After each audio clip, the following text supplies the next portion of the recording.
Hallo zusammen, wir sind heute hier bei der Firma Schuster und mit mir habe ich den Florian und wir unterhalten uns heute mal ein bisschen über das Clark Flowtech Band. Das hat jetzt die Firma Schuster seit so knapp einem halben Jahr, wenn ich da richtig das noch im Kopf habe. Und der Florian erzählt heute mal was darüber. Ja, gut. Wie funktionieren die Bänder so allgemein auf den Nassflächen für dich? Auf den Nassflächen haben sie super. Also Bodenschonung kann man absolut nichts Negatives drüber sagen. Oder ich sag mal, finde ich, gibt fast nichts Besseres. Okay. Durch die geraden Platten halt hast du maximal viel Aufstandsfläche und das merkt man schon enorm im Vergleich zu anderen Bändern, sage ich mal. Und bestes Beispiel, wenn jetzt unser Harvester fährt, wir haben da nur schmälere Bänder drauf, wenn der da leichte, ich sag mal, leichte Spuren reingefahren hat, fässt er damit wieder zu. Die sind dann eigentlich dann auch gerade. Aber auf jeden Fall ist ja schon mal eine gute Erkenntnis, wenn ihr mit dem Band nachher durch die Gasse fahrt, es sieht danach eigentlich dann nicht aus wie Sau. Nein, sieht danach oft besser aus wie zuvor, ob Altschäden oder neu. Das ist oft so, dass man sagt, die machen mehr gut wie schlecht. Okay. Aber was heißt mehr gut wie schlecht? Sie machen ihr Ding super und ich sag mal, das, was halt an Altlasten besteht, das sieht man dann auch nicht mehr.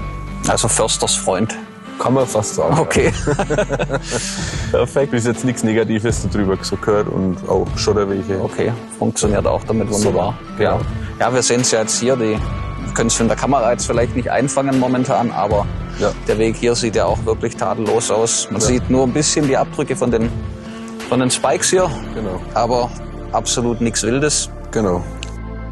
Und wie schaut es mit der Traktion aus im Gelände? Traktion im Gelände ist gut. Im Steilhang, klar, dafür sind sie nicht gemacht. Ja, aber ganz klar. Selbst da kann man nicht meckern. Aber meistens braucht man einen zweiten Satz Bänder. Und mit denen kommst du ja dann ziemlich gut auch voran insgesamt. Im Großen und Ganzen kommt man überall damit hin, wo man hin will. Wenn es zu steil wird, braucht man meistens einen zweiten Satz und dann ist es egal, sag ich mal. Gut, klar. Ja, wie ist es denn mit der Montage? Irgendwie Schwierigkeiten gehabt oder? Bei der Erstmontage ein bisschen reinfuchsen müssen, weil durch dem, dass die ja Spezialanfertigung da für uns waren, welche dem geringen Platz innen, ohne Überstand, passt halt der originale Spanner, wo dafür gedacht ist, nicht. Aber da haben wir dann unseren Clark-Spanner genommen und außen den Spanner, wo dafür dabei ist.